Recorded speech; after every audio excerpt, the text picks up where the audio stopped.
Ito, simple lang to eh. Marami lang simple. kwento to eh. O ano? Ano yun? Ano pa kung mahilig ka uminom? Oo. Ano yung magaan? 1 kilong bulaklak o 1 kilong pako? Parehas natin, 1 kilo yan. Parehas sa 1 kilo. Kung pako, bakal, tapos kung bulaklak. Mas magaan yung bulaklak. Eh, bulaklak yun eh. Nakakilo nga eh. Kinilo nga pinag-usapan eh. Parehas yung kilo nila. Parehas, simple. Kiluhin mo. Oo. Kahit ibagay mo sa kamay mo. Oh, 1 kilong bulaklak. pre, yung 1 kilong bulaklak, ang dami yan eh. Oo, 1 kilo eh. Tapos Sabi mo, 1 kilo.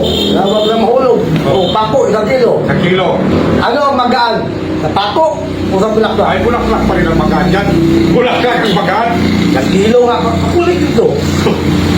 Ano ba yung 1 kilo? Ikaw ka mamakulit eh. Sinasabihan ka lang bulaklak yung magaan eh. O ito, para malaman natin kung bakit magaan yung bulaklak.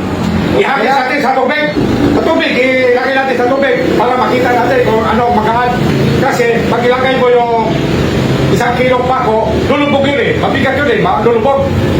Ha? Ay, yung bulaklak, kahit na 1 kilo yan, pag ilagay mo yan sa tubig, ihagis mo, lulutang yan din, magaan siya. Oo. O kahit gawin Talaga po, yan, ah. gawin yan sa inyo. Subukan nyo, 1 kilong bulaklak, 1 kilong pako.